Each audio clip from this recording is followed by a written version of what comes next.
Well, Danny, reflecting on Saturday, obviously a very disappointing day on the road. How do you kind of find it in the lads to turn it around ahead of a Tuesday night fixture?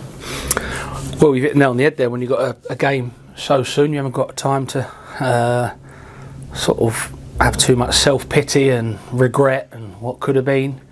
You have to look forward because you haven't got time now to think about Tranmere. It's done. We have to look forward to Gillingham. Really tough game.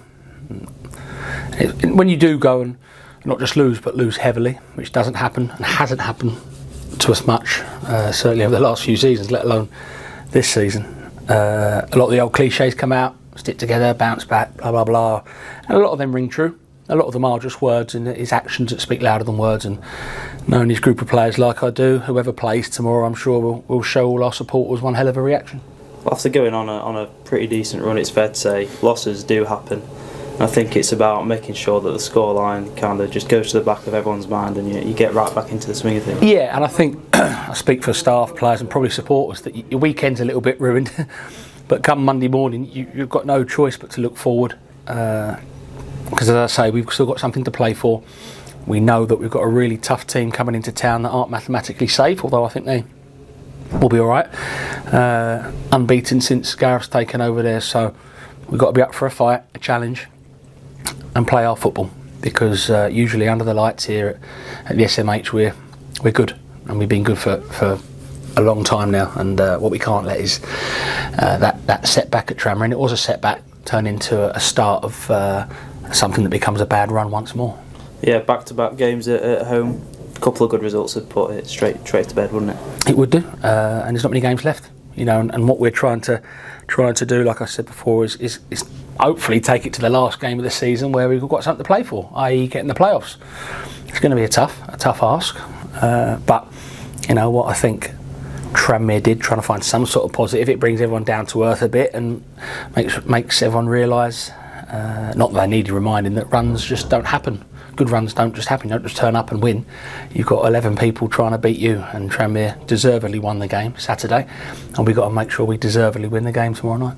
You've mentioned Gareth Ainsworth. I think since the last time we played them, John Coleman obviously has gone in and come out, but Gareth Ainsworth is the man in charge there now, so how are you preparing for that one? Sort of irrespective of the manager, really. Gillingham have had a good set of players all season. It didn't work out for Mark Bonner, John Coleman. I'm sure Gareth Ainsworth will hope he's the man to take them forward next season and get them up the top in the league, where their sort of playing staff on paper sort of determines where they should be. But for whatever reason, this season it hasn't worked out. They haven't found their rhythm, and we've got to make sure they certainly don't start finding it against us.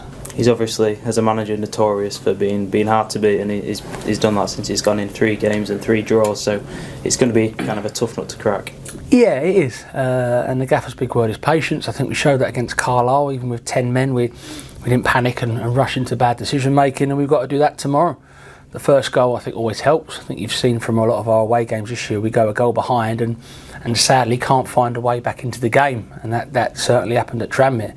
And I think if you give a team like Gillingham, with a manager experienced as Gareth, a leg up and a sloppy goal, then not only have you got to score 1, you've got to score 2, without stating the obvious. So we want to get that first goal, we want to start the game well, we want to play in their half, and we want to do what we're good at, which is entertain the supporters and get them off their seats. Well, yeah, you've mentioned the supporters and the strength of playing at home, so to be able to turn it around tomorrow night here would be the kind of dream opportunity.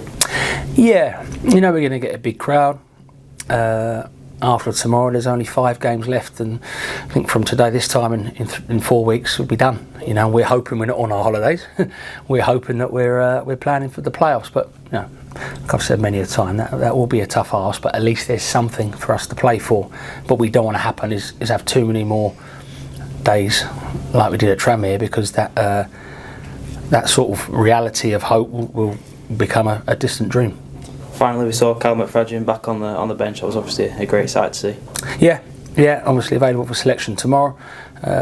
Lads who have played and have done so well to keep the shirt, you know, because obviously certain lads have come in and you know, fought their own little injuries and setbacks have sort of stopped their run of playing games for us. You know, John Flett, good example of that. Saw how good he was against Carlisle.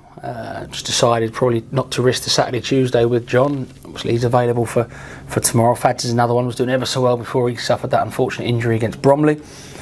So yeah, we've got a really good plethora of players to choose from going into what hopefully will be the most crucial part of the season for us.